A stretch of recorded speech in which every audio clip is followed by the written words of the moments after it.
declare yourself a freeman? No, I didn't. Someone declared me a freeman. I never ever called myself a freeman. I'm not a freeman. I don't want to be a noble or a baron, which the actual word comes from barrow, freeman. So I'm not that. I'm not a free man. I was free the day I was born. I've always been free. Because freedom is about choice. And I've always had the ability to make a choice. Always. And if I want to take someone's authority away, it's quite easy. And I can do it in a non-conflictional situation. And I can take the conflict out of it by choosing to do what they ask me to do. And when you choose to do what's asked of you, there's no authority anymore. No one has the upper hand because you've chosen to do it. And life is about choices and being given choices. There is always a choice. And every second of every day, you can make a choice to be either better or worse. Okay. Most people perceive that the police were formulated to protect and to serve them. Why do you believe the police were formulated? In essence, what you're saying is absolutely true. But unfortunately, the truth of that matter is that they were only formed to protect one element of society. When you look at society, society means the socially dominant members of any community. And the police were set up to protect that socially dominant element from the likes of the inferiors, us.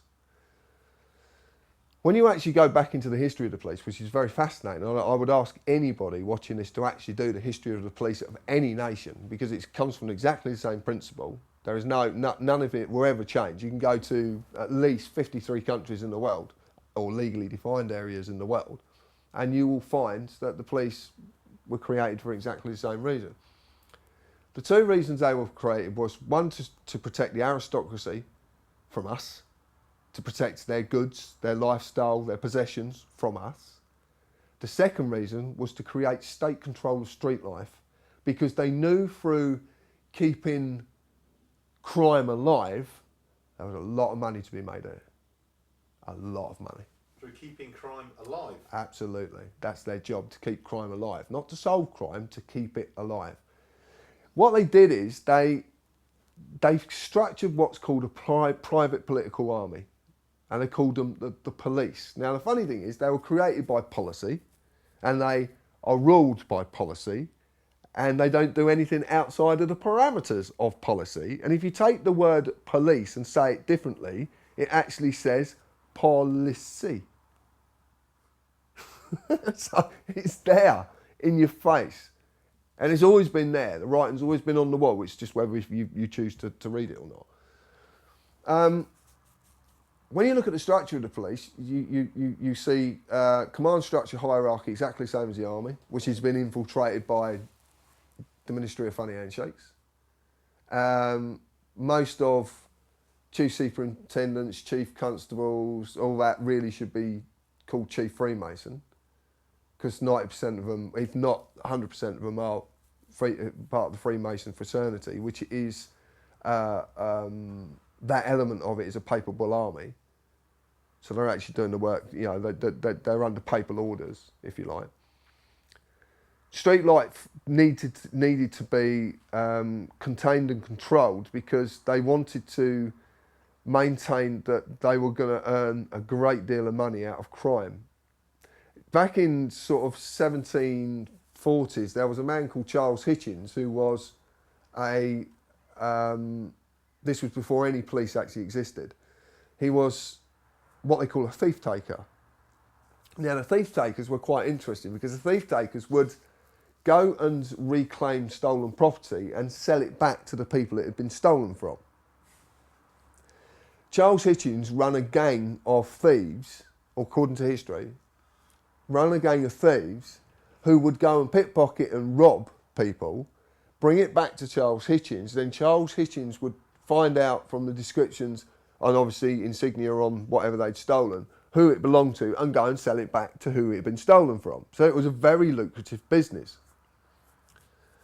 Now, he married a lady, and she had come into some money. She actually come in, she sold, her dad left her a house, they sold the house, and he got over £700 at that time, which is a lot of money, which at that time would have been backed by gold. So it would have been worth quite a lot of money. So anyway, he decided he was going to buy himself a position. And he bought himself the position of High Sheriff of the City of London. There was 2 of them. He bought this position. He wasn't elected, he wasn't given it, he bought his position. He then did exactly the same, but just run bigger gangs. But using the smokescreen of being the High Sheriff of the City of London. He was then caught doing it. It was actually, I'm sure a man was called Jonathan Wild. That seems to ring a bell. But he basically was his partner in crime. They'd done the dirty on each other and one grassed up the other one. And Charles Hisham was suspended on full pay. They investigated him. Couldn't find any validation to any of the investigations, and he was reinstated to carry on doing exactly what he was doing. So this man was earning a very profitable living out of the state control of street life, i.e. the thief takers. And that's carried on. Yeah, that's how it carried on. So in the end, funny enough, he was arrested for sodomy and was tried for homosexuality and convicted. If the government could throw a switch tomorrow that would stop all crime and criminal activities, would they throw it? No, they make too much money from it. Because 90% of the crime, or 99% of the crime they perceive that is crime, is actually called victimless crime. There is no victims. And crime can only exist if there is a victim. If there is someone who harm, injury or loss was caused to. If you go through a speed camera, who have you injured? Who's had some form of loss? Where's the damage? There is nothing. So it's a victimless crime. If you park in the wrong place and receive a parking ticket, where's the crime? So crime does pay if you're the government? Absolutely. And that's exactly, crime does pay.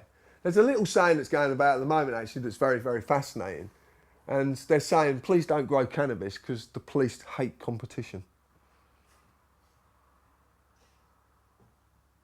Now, no one really gets that, but when you discover that the police and the courts have something called a bribery manager, you start to realise what really is going on. They are not the correctors of crime, they are the instigators of it. And if you want to keep crime and keep crime as a relevance and earn money off of crime, then you keep people in poverty. Is that why you think alcohol's a real... Alcohol is the biggest way of creating a crime syndicate because people will not drink in moderation. Some do, and I'm not pigeonholing everybody, I don't want to. I would ban alcohol, I would wipe it off the face of the planet. That would reduce crime? Instantly reduce it because you would start to reduce poverty. You need to reduce the poverty and you need to... Alcohol and drugs, look at alcohol was developed by monks. Drugs come about from monks. Everything comes about, even swear words come about from monks. So when the lower classes wave their fists and say to the police, you're supposed to be here to protect us, actually they're wrong. They're not there to protect them. That's right. And nothing to do with them. They are there to earn as much money as they possibly can off of that element. The courts collect the money, the police enforce the statutes. The courts collect the tax, because it's basically a stealth tax, that's all it is. All statutes are stealth taxes. We just don't see it that way. And the courts are there to collect. And there is a presumption that the way things are done, the way that business is done, there's a presumption on this, but I'm not going to say it's 100% true. But it does sound very interesting. And it does relate back into history. Again, from what I got from someone who sort of seemed to know what he was talking about, which was very fascinating. He said that the money-making orders called statutes are sold to the private sector, and the private sector loan the government the money they need to run, i.e. the banking fraternity, the third sector as they call it. They loan the government the money to run the government because the money they're getting through taxation, the money they're getting through national insurance basically pays for their lifestyles. So they do need something to run the country with. Granted, not all taxation, but a good majority of taxation is going to maintain their lifestyles. So what they do is they create these statutes and they work out on an average that this statute's going to, let's say for argument's sake, 10 billion. It's going to create 10 billion.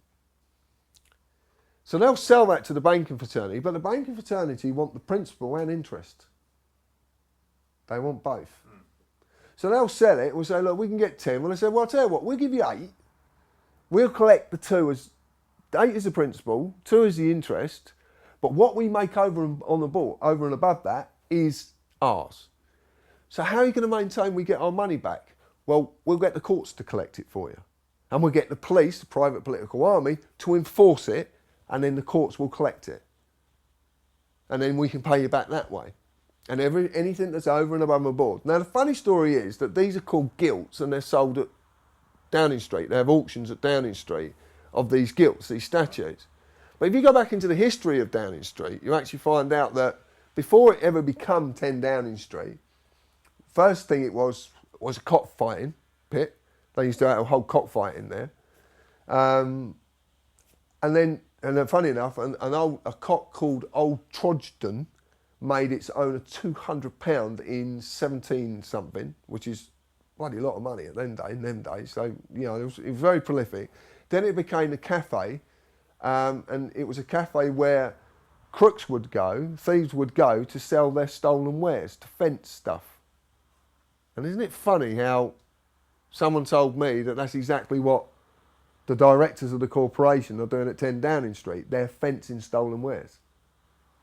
Because it's all pretense, it's not real, none of it's real, it's just this is how it works. But this is how this is why the bankers are so involved in it. But then you need to know who controls the bankers and who's looking after the bankers and who they really work for. Yeah. And then you start to get a bigger picture of it, which I won't go into because it's quite complex. And it's only my perspective at the end of the day. None of this is, I don't want anybody to take this as fact. I don't want anybody to take it as fiction. I don't want them to take it anyway. I want them to look at it themselves and maybe measure it with their heart.